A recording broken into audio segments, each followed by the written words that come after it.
Hello students, मैं अंजलि पयाल स्वागत करती हूँ आपका आईसीटी वर्चुअल क्लासेस में। आज हम बात कर रहे हैं क्लास 12 की केमिस्ट्री की, जिसमें हम चैप्टर पढ़ रहे थे सॉल्यूशन यानी विलियन। हमने क्या पढ़ा था कि जो होमोजीनस मिक्सचर होता है, जिसे हमने कहाँ पढ़ा था, मैटर के केमिकल क्लासिफिकेशन में मिक्सचर पढ़ा, और मिक्सचर का एक टाइप पढ़ा था होमोजीनस मिक्सचर यानी समांग मिश्रण। उसी को हमने क्या नाम दिया था, सॉल्यूशन यानी विलियन। साथ ही हमने क्या कहा था कि विलियन में दो तरह की चीजें होती हैं, एक जिसे सॉल्वेंट यानी विलायक कहा जाता है और दूसरा सल्यूट यानी विलेय। जो सॉल्यूशन में ज्यादा मात्रा में होता है उसे विलायक कहा गया, और जो सॉल्यूशन में कम मात्रा में उपस्थित है उसे विलेय कहा गया। उसके आगे हमने पढ़ा था कि किसी भी सॉल्यूशन का जो फिजिकल स्टेट होगा, उसकी भौतिक अवस्था होगी, वो कौन डिटरमाइन करेगा, सॉल्वेंट यानी विलायक। यानी किसी सॉल्यूशन में विलेय जिस भौतिक अवस्था में होगा, पूरे विलियन की भौतिक अवस्था वही होगी। नेक्स्ट हमने क्या कहा था कि जो विलायक होता है वो किसी भी विलियन में एक हो सकता है, लेकिन विलेय एक से ज्यादा हो सकते हैं किसी भी विलियन में।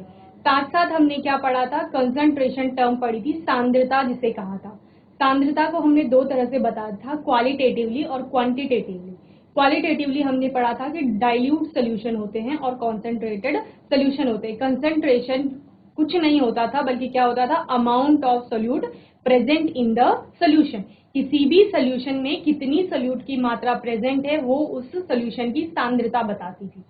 साथ ही हमने क्या पढ़ा कि जैसे जैसे सोल्यूट की मात्रा कम होती जाएगी, हम क्या कहेंगे, उस सोल्यूशन का डाइल्यूशन होता जा रहा है, उसकी सांद्रता कम होती जा रही है। और अगर हम क्या कहेंगे कि सोल्यूट की मात्रा किसी सोल्यूशन में बढ़ रही है, तो वो सोल्यूशन कंसंट्रेट हो रहा है। इसके बाद हमने क्वांटिटेटिवली पढ़ा और यूनिट्स पढ़ी कंसंट्रेशन की, जिसमें हमने मास परसेंटेज पढ़ा। मास परसेंटेज किसी कंपोनेंट का क्या होता था, उस कंपोनेंट का उस विलियन में mass divided by total mass of the विलियन मल्टीप्लाई बाय 100। हम क्या करते थे, द्रव्यमान लेते थे उस कंपोनेंट का जिसका हमें क्या बताना है, द्रव्यमान प्रतिशत बताना है। उसको हम डिवाइड करते थे किससे, जो विलियन है उसके टोटल द्रव्यमान से, और उसको मल्टीप्लाई कर देते थे 100 से, तो हमें क्या मिल जाता था, मास percent of that particular component. Okay, या हम क्या कह सकते हैं, द्रव्यमान प्रतिशत मिल जाता था उस अवयव का। ओके, इसके बाद हमने बात की थी वॉल्यूम परसेंटेज। वॉल्यूम परसेंट भी क्या होता था, किसी कंपोनेंट का वॉल्यूम उस सॉल्यूशन में, और जितना उसका वॉल्यूम है, वॉल्यूम कंपोनेंट का divided by total volume of the solution multiply by 100। जैसे हम वो निकालते हैं परसेंट, सिंपल हमें परसेंटेज ही निकालनी है, एक बार हमें मास के टर्म में निकालनी है और एक बार वॉल्यूम की। तीसरा हमने पढ़ा था मास वॉल्यूम परसेंट। अब इसके नाम से ही पता चल रहा है, यानी उस कंपोनेंट का हम मास लेंगे और डिवाइड कर देंगे उसके पूरे सोल्यूशन के वॉल्यूम से। ओके, और मल्टीप्लाई कर देंगे 100 से। इसके भी हमने न्यूमेरिकल देख लिए थे। साथ ही हमने क्या पढ़ा था, पार्ट्स पर मिलियन पढ़ा था। जो हमने द्रव्यमान प्रतिशत पढ़ा था वो हम 100 ग्राम में देख रहे थे। अब हम क्या करेंगे, 100 ग्राम की जगह मिलियन ले लेंगे, यानी अब हम मिलियन पार्ट में देख रहे हैं कितना सोल्यूट डिसॉल्व है या वो कंपोनेंट डिसॉल्व है। और वो मिलियन में अब आप अगर आप बता रहे हैं, उसको एक्सप्रेस कर रहे हैं, तो वो क्या हो जाएगा, पार्ट्स पर मिलियन हो जाएगा। इसके साथ ही हमने पार्ट्स पर बिलियन भी देखा था। अगर आप पीपीबी में एक्सप्रेस कर रहे हैं तो वो पार्ट्स पर बिलियन बताएगा, यानी 1 बिलियन में कितने amount of that component present है। और क्या पढ़ा हमने, मोल फ्रैक्शन पढ़ा था। मोल फ्रैक्शन क्या था, आपका रेशियो था नंबर ऑफ मोल्स का, 1 कंपोनेंट टू द सोल्यूशन। यानी किसी एक कंपोनेंट का अगर आपको मोल फ्रैक्शन बताना है, तो आप उस कंपोनेंट के नंबर ऑफ मोल्स लेते हैं और उनको डिवाइड कर देते हैं पूरे, जितना आपका सोल्यूट प्लस सॉल्वेंट या सोल्यूशन के मोल्स वहां पर प्रेजेंट है उससे। तो हमें क्या मिल जाता था, उस पर्टिकुलर कंपोनेंट का मोल फ्रैक्शन मिल जाता था। हमने बात की मोलैरिटी की। मोलैरिटी को हमने क्या कहा था, moles of that particular solute divided by solution का वॉल्यूम, या 1 लीटर वॉल्यूम अगर आप सोल्यूशन का लेते हैं, उसमें सोल्यूट के कितने मोल्स डिसॉल्व हैं, वो हमें क्या बताता, उस सोल्यूशन की मोलैरिटी बताता था। साथ ही हमने क्या पढ़ा था कि मोलैरिटी और वॉल्यूम के बीच में एक रिलेशन होता है। वो रिलेशन क्या होता है, जब आप V1 वॉल्यूम के किसी सोल्यूशन को जिसकी मोलैरिटी M1 है, उसको डाइल्यूट करते हैं या उसका डाइल्यूशन करते हैं तो आपको V2 वॉल्यूम का एक नया सोल्यूशन मिलता है जिसकी मोलैरिटी M2 होगी और उनके बीच में क्या रिलेशन था, M1V1 is equal to M2V2। Okay, तो ये इस फॉर्मूले से हमें अगर 3 टर्म्स पता है, 3 टर्म्स की वैल्यू पता है तो हम चौथे टर्म्स की निकाल सकते हैं। इसके बाद हमने इसका न्यूमेरिकल देखा था। मोलैलिटी की बात हमने की थी, finding number of moles of solute, calculate the amount of solvent, mass of solution is equal to mass of solute in kilogram. Molality क्या हो गया आपका, number of moles of solute divided mass of solvent in KG. Molality में हमने volume की बात की थी कि 1 लीटर वॉल्यूम में कितना सोल्यूट, कितने number of moles of solute present है। यहाँ पर हम क्या करेंगे, सॉल्वेंट में, वहां सोल्यूशन की बात हुई थी मोलैलिटी में, मोलैलिटी में हम बात करते हैं सॉल्वेंट की। अब हम 1 केजी 1 किलोग्राम सॉल्वेंट ले रहे हैं और क्या कह रहे हैं कि इस 1 किलोग्राम सॉल्वेंट में कितने number of moles of solute present है, वो क्या है हमारा मोलैलिटी है, यानी मोललता। तो मोललता क्या हो गया, सोल्यूट के यानी विलेय के नंबर ऑफ मोल्स, विलेय के मोल्स की संख्या divided by mass of solvent. तो मास ऑफ सॉल्वेंट क्या हो गया, विलायक का द्रव्यमान, और वो किसमें, केजी में। ओके, इसका एग्जांपल देख लो, calculate molality of 2.5 gram of ethanoic acid in 75 gram of benzene. 75 gram benzene में आपने मोलैलिटी बतानी है, कितने gram, 2.5 gram of ethanoic acid. तो आपको पता है नंबर ऑफ मोल्स कैसे निकालेंगे, गिवन जो आपका मास है उसको डिवाइड कर देंगे मोलर मास से। इथेनोइक एसिड क्या होता है, CH3COOH, वहां से उसकी आप क्या निकाल लोगे, मोलर मास निकाल लोगे। गिवन मास को मोलर मास से डिवाइड कर लेंगे, आपको क्या पता चल जाएगा, नंबर ऑफ मोल्स पता चल जाएंगे। नंबर ऑफ मोल्स पता चल गए और मोलैलिटी निकाल देंगे। मोलैलिटी क्या होता है, ये क्या कहा हमने, नंबर ऑफ मोल्स निकालना है, ठीक है, moles of ethanoic acid. Ethanoic acid आपका क्या है, CH3COOH, ठीक है। तो यहाँ पे मोलर मास क्या होता है, जितने इसमें एटम प्रेजेंट है उनके एटॉमिक मास का सम कर देते हैं हम, तो वो क्या हो जाता है, मोलर मास हो जाता है। कार्बन का कितना होता है, 12, हाइड्रोजन का 1 होता है, 1 3 एटम है तो 1 × 3 हो जाएगा, प्लस कार्बन का फिर 12 हो गया, ऑक्सीजन का 16 + 16 प्लस हाइड्रोजन का 1, टोटल आप कर लोगे तो वो आपका मोलर मास आ जाएगा, किसका, इथेनोइक एसिड का। अब number of moles of ethanoic acid क्या हो जाएगा, गिवन मास, और गिवन मास कितना है आपका 2.5 ग्राम है, डिवाइडेड बाय मोलर मास, जो आप यहां से कैलकुलेट करेंगे, ठीक है, ये हो गया। इतना कैलकुलेट कर लेंगे, ये आपकी कोई वैल्यू आ जाएगी नंबर ऑफ मोल्स में। देन आप क्या करेंगे, आपको पता है 75 gram of benzene, 75 gram of benzene का मतलब क्या है, ये आपका क्या है, सॉल्वेंट है, यानी इथेनोइक एसिड जो आपका सोल्यूट है उसको बेंजीन में रखा जा रहा है, बेंजीन आपका क्या हो गया, सॉल्वेंट हो गया। तो यहां पर आपको पता है मोलैलिटी इज इक्वल टू क्या होता है, number of moles of solute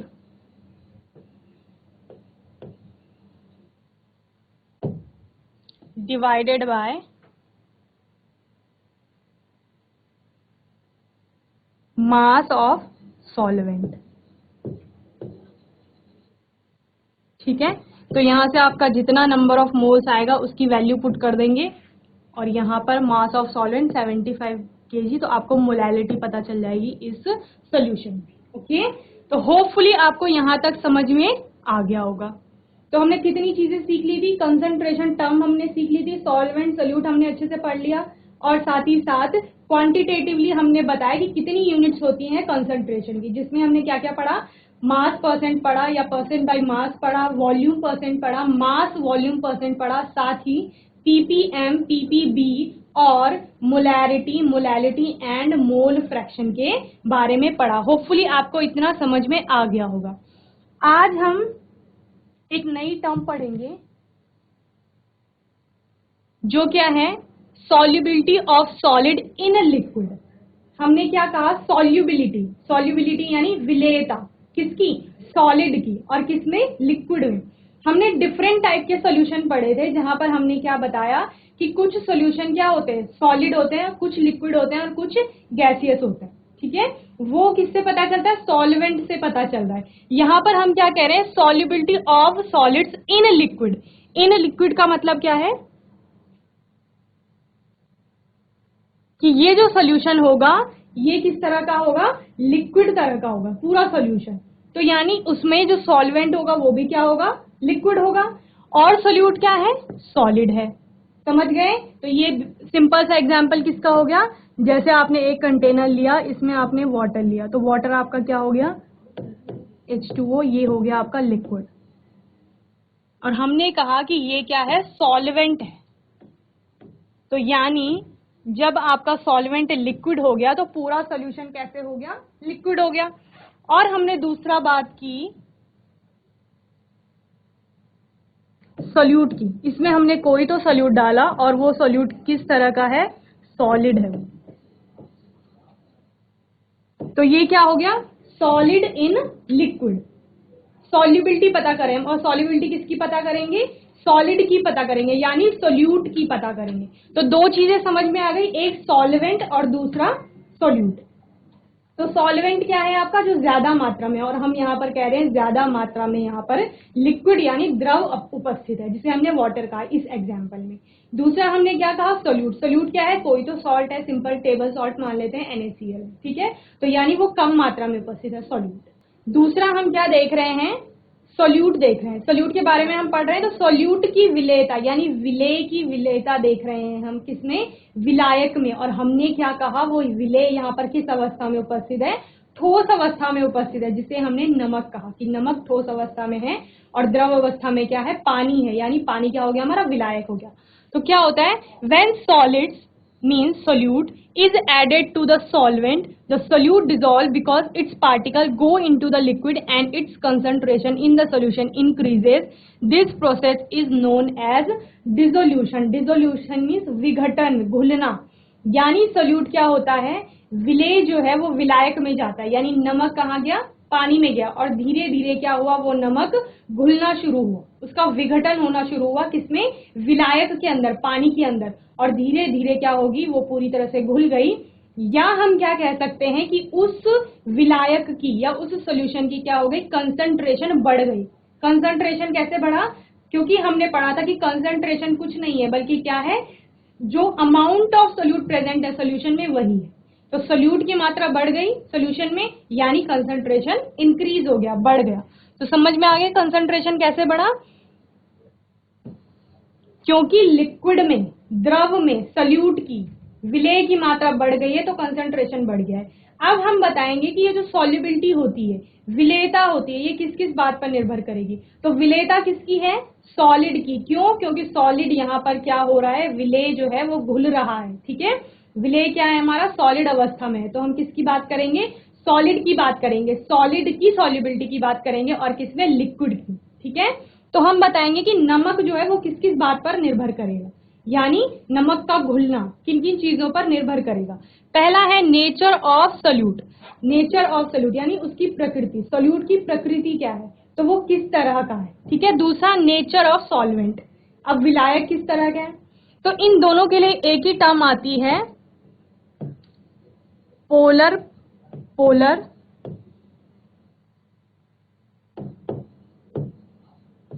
non polar,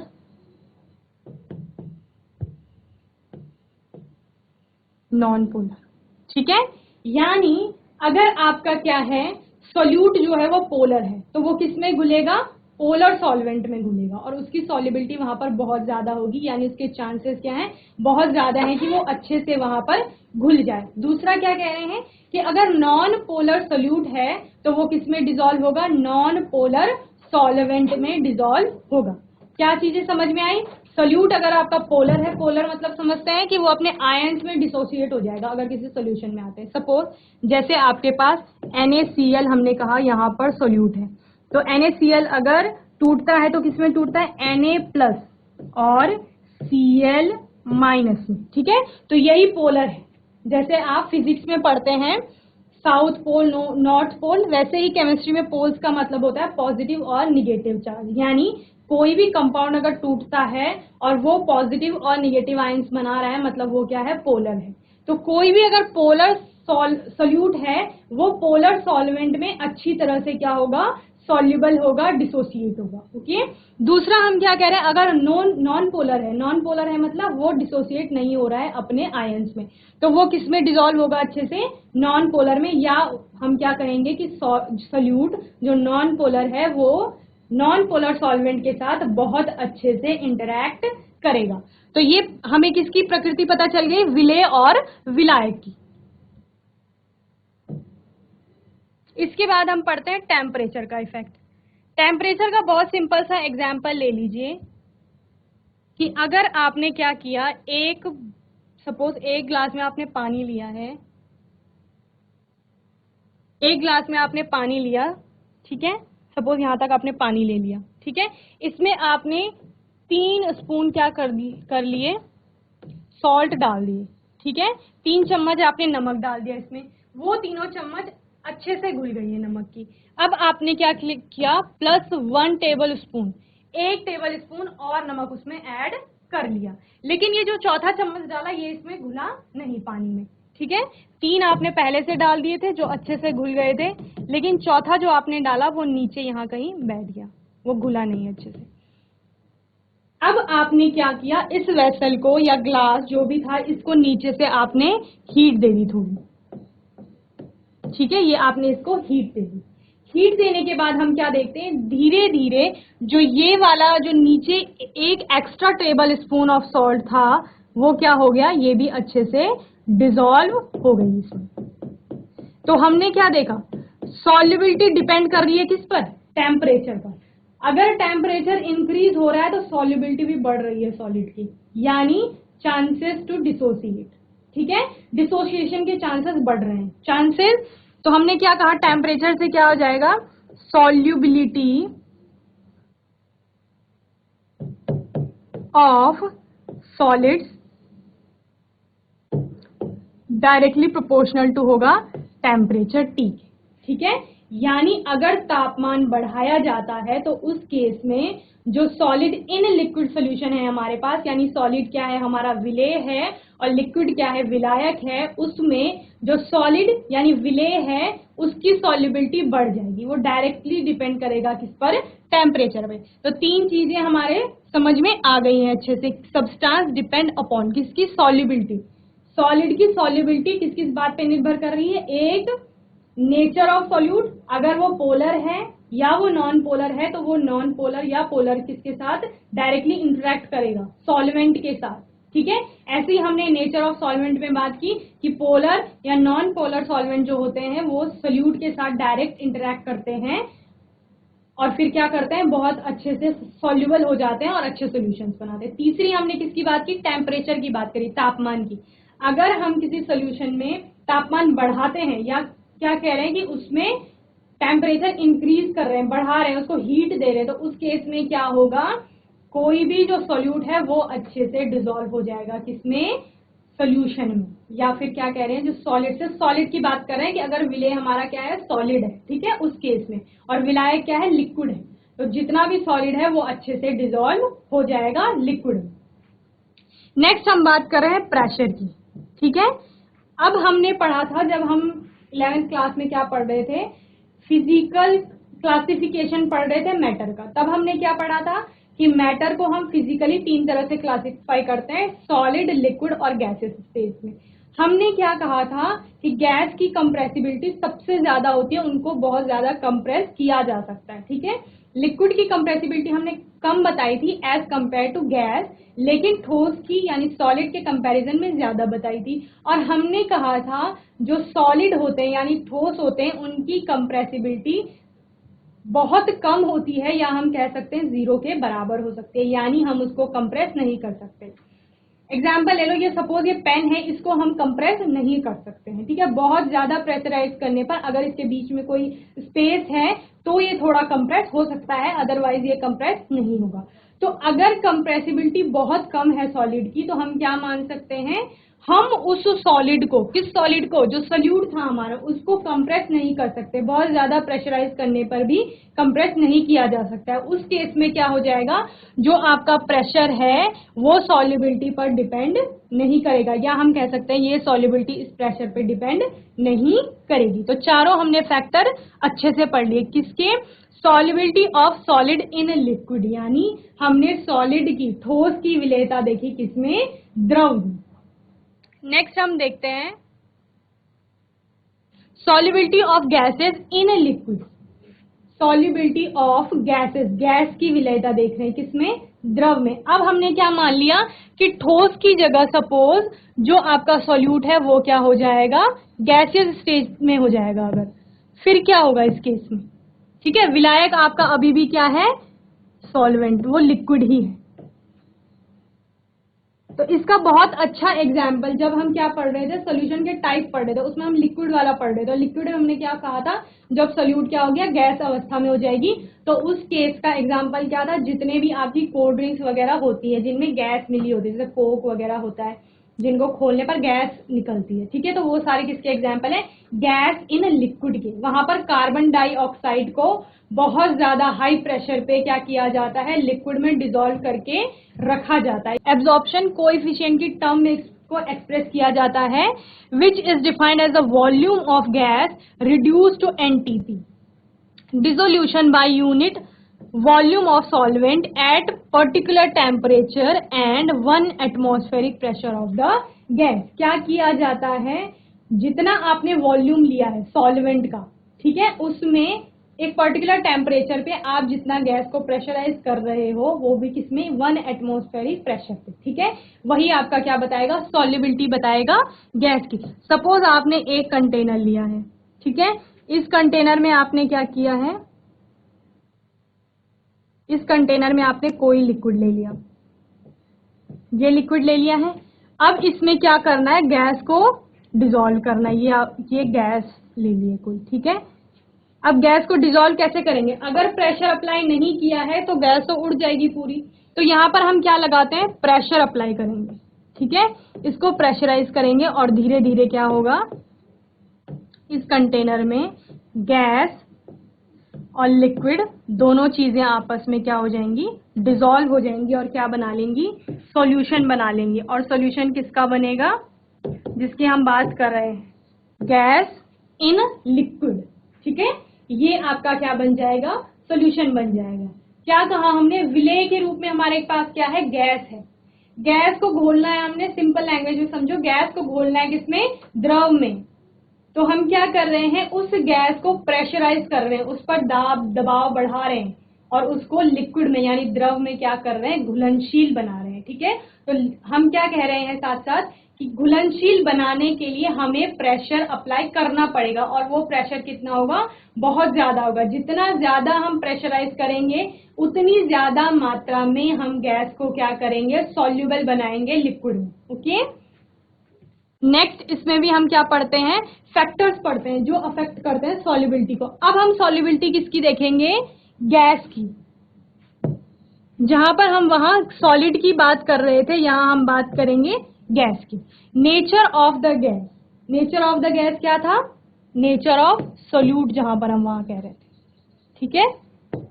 चारों टर्म सेम होंगी, बस थोड़ा डिफरेंस आ जाएगा। Easily liquefiable gas are more soluble, यानी जिन गैसों को आप इजीली लिक्विड में कन्वर्ट कर सकते हैं, ऐसी सारी गैसों का सॉल्युबल होने के चांसेस ज्यादा होते हैं। क्यों, क्योंकि हमारे पास विलायक पहले ही द्रव अवस्था में है, और अगर आप गैस को इजीली द्रव अवस्था में कन्वर्ट कर लेंगे तो दोनों द्रव मिलकर एक अच्छा सोल्यूशन बना देंगे, और क्या हो जाएगी, सॉल्युबिलिटी बढ़ जाएगी उस सोल्यूशन की, ठीक है।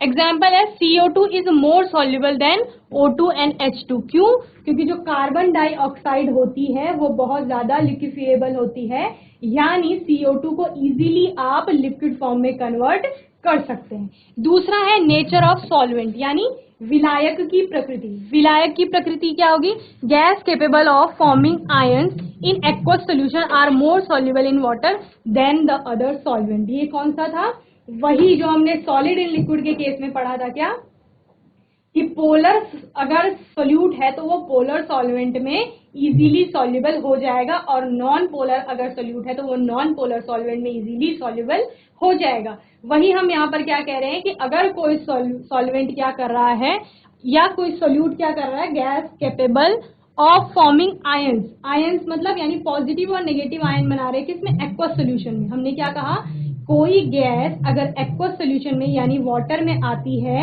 वाटर के कांटेक्ट में आती है, तो वो आयंस में कन्वर्ट हो रही है। आयंस यानी पॉजिटिव और नेगेटिव आयन बनाएगी, तो उसके चांसेस क्या हैं, ज्यादा हैं। वो अच्छे से क्या करेगी, इंटरैक्ट करेगी, और किसके साथ, जो पोलर सोल्यूट होगा, पोलर सॉल्वेंट होगा उसके साथ। ठीक है, जैसे यहाँ पर HCl का एग्जांपल लिया, तो HCl जब डिसोशिएट होता है तो किसमें, H प्लस और Cl माइनस में डिसोशिएट होता है। ओके, तो कितनी चीजें समझ में आ गई, दो बातें समझ में आ गई कि nature of the gas, gas क्या होगी, लिक्विफिएबल होगी, मतलब अगर गैस इजीली लिक्विड में कन्वर्ट हो रही है तो वो क्या, वहां पर सॉल्युबिलिटी बढ़ जाएगी। ठीक है, दूसरा नेचर ऑफ सॉल्वेंट, अगर गैस कैसी है, पोलर है, यानी आयंस में कन्वर्ट हो सकती है इजीली, तो उसके चांसेस भी क्या है, ज्यादा है। ओके, नेक्स्ट हम बात कर रहे हैं टेम्परेचर की। ठीक है, solubility decreases with rise of temperature at constant pressure. हमने क्या कहा था, जब हम सॉलिड को लिक्विड में क्या कर रहे थे, डिसॉल्व कर रहे थे या सॉल्युबल बना रहे थे, उस केस में हमने क्या कहा था कि अगर हम टेम्परेचर इंक्रीज करेंगे तो टेम्परेचर बढ़ाने पर सॉलिड की सॉल्युबिलिटी बढ़ जाती है। लेकिन गैस के केस में ऐसा नहीं होता है। क्यों, सिंपल एग्जांपल ले लो, जैसे आपके पास कोल्ड ड्रिंक है, सिंपल आपके पास अगर कोक की बोतल है, ठीक है, आप अगर चिल्ड कोक पीते हैं तो क्या होता है, बहुत अच्छा आपको उसका टेस्ट लगता है। ठीक है, लेकिन अगर आप उसको गर्म करते हैं या उस क्या कहेंगे हम कि फ्रिज से हटा दिया आपने, तो फिर उसका टेस्ट आपको अच्छा नहीं लगता है। तो वो अच्छा टेस्ट किसके कारण था, कार्बन डाइऑक्साइड के कारण था। ठीक है, जो गैस थी उसमें डिजोल्व, गैस डिजोल्व थी उसमें, कौन सी, CO2 गैस डिजोल्व थी आपकी कोल्ड ड्रिंक पे। ठीक है, कब, जब वो ठंडी थी, आपने टेम्परेचर बढ़ाया, गैस का वॉल्यूम बढ़ा, जब गैस का वॉल्यूम बढ़ेगा तो वो जगह ढूंढेगी बाहर निकलने के लिए। ठीक है, क्या कहा हमने, कोई तो आपके पास कोल्ड ड्रिंक है, ये अभी सील्ड है, सपोज बंद है यहाँ से, और हमने क्या, ये पहले चिल्ड थी, बहुत ठंडी थी, इसका टेम्परेचर बढ़ा, और टेम्परेचर बढ़ने पर हमने क्या कहा, जो इसमें CO2 गैस डिसॉल्व होगी, इसका वॉल्यूम बढ़ेगा, और कहीं से अगर इसको स्पेस मिलता है रिलीज होने के लिए तो यहाँ से CO2 रिलीज हो जाएगी। तो CO2 रिलीज होने का मतलब क्या है, अब इसमें कम CO2 होगी क्योंकि आधी तो बाहर निकल गई है। तो जो पहले यहाँ थी, यानी पहले ज्यादा अमाउंट में CO2 प्रेजेंट थी, मतलब सॉल्युबिलिटी ज्यादा थी। ठीक है, अब क्या हो गया, टेम्परेचर बढ़ा, गैस का वॉल्यूम बढ़ा, गैस का वॉल्यूम बढ़ने के साथ साथ उसने जगह ढूंढी कि वो कहाँ से बाहर निकल सकती है, वो बाहर निकली, यानी अब गैस की मात्रा कम हो गई है, उस जो कोल्ड ड्रिंक की बात कर रहे हैं हम उसमें। ठीक है, गैस की मात्रा कम हो गई है, मतलब सॉल्युबिलिटी घट गई है। तो क्या कहेंगे, सिंपली जो टेम्परेचर होगा, या हम कह सकते हैं solubility of gases, solubility of gas is inversely proportional to temperature।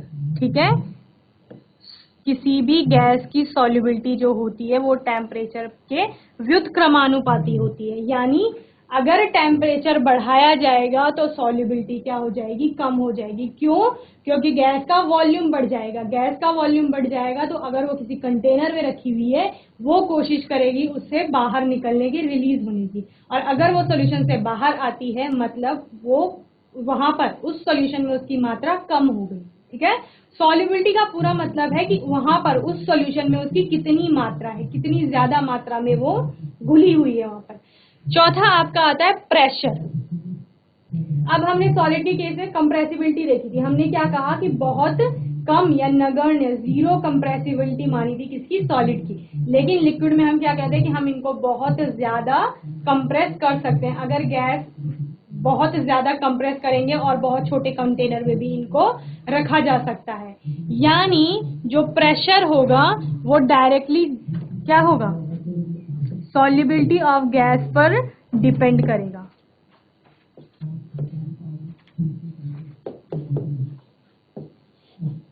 Is directly proportional to pressure, और इसी को क्या कहा जाता है, हेनरीज लॉ भी कहा जाता है। ठीक है, यानी अब हम क्या कह रहे हैं, जो ये गैस बाहर निकली, टेम्परेचर बढ़ने पर गैस बाहर निकली, और ये कब होता है, एट कांस्टेंट टेम्परेचर होता है। अगर टेम्परेचर आपने क्या रखा है, नियत रखा है।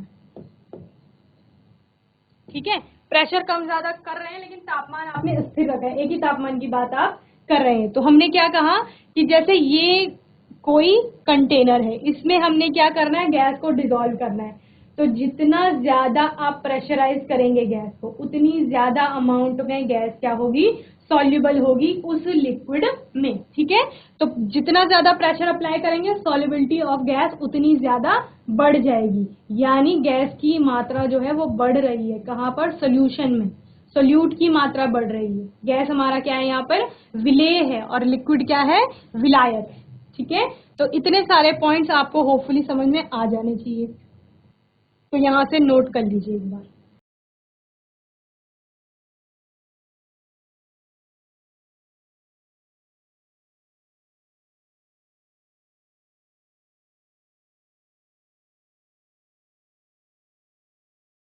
Solubility of solid in liquid और गैस इन लिक्विड आपको अच्छे से समझ में आ जाना चाहिए। ठीक है, दोनों ही केस में हमने क्या लिया, लिक्विड को विलायक की तरह लिया है, और क्या कहा, एक बार हमने जो सोल्यूट है, विलेय है, उसको सॉलिड रखा, और दूसरी बार गैस रखा है। ठीक है, सिर्फ इतना समझाना है, और फैक्टर ऑफ फैक्टिंग में आप देख लेंगे नेचर ऑफ सोल्यूट और नेचर ऑफ सॉल्वेंट दोनों केसेस में सेम ही थे, सिर्फ टेम्परेचर और प्रेशर का अलग अलग इफेक्ट पड़ता है। क्यों, क्योंकि सोल्यूट जब सॉलिड होगा, सॉलिड के केस में हमने क्या कहा कि अगर टेम्परेचर बढ़ाएंगे तो सॉल्युबिलिटी बढ़ जाएगी, लेकिन अगर वहीं पर क्या होगा, सोल्यूट अगर गैसियस स्टेट में है तो वहां पर अगर टेम्परेचर बढ़ाएंगे तो सॉल्युबिलिटी घट जाती है। दूसरा हमने क्या कहा कि अगर सॉलिड सोल्यूट है तो उस केस में प्रेशर का कोई इफेक्ट नहीं पड़ेगा। क्यों, क्योंकि सॉलिड जो होते हैं उनकी कंप्रेसिबिलिटी बहुत कम होती है। लेकिन अगर गैस आपका क्या है, सोल्यूट है, गैसियस स्टेट में है आपका सोल्यूट, तो उस केस में क्या हो जाएगा, बहुत ज्यादा प्रेशर अप्लाई करने में बहुत ज्यादा गैस सॉल्युबल हो जाएगी, किसमें, लिक्विड में। तो यानी प्रेशर पर डायरेक्टली रिलेट कर रहा है या डिपेंड कर रहा है कौन, सॉल्युबिलिटी ऑफ गैस। तो होपफुली आपको इतना अच्छे से समझ में आ गया होगा। नेक्स्ट जो हमने लास्ट पढ़ा, प्रेशर ऑफ द गैस, इसी को हेनरीज लॉ भी कहा, एट कांस्टेंट टेम्परेचर। आगे की क्लास में हम यही पढ़ेंगे। ठीक है, होपफुली आपको आज का सेशन अच्छे से समझ में आया होगा। अगर आपके कोई भी डाउट्स रहते हैं तो वो आप नेक्स्ट क्लास में या नेक्स्ट सेशन में पूछ सकते हैं। आईसीटी वर्चुअल क्लासेस से जुड़ने के लिए धन्यवाद।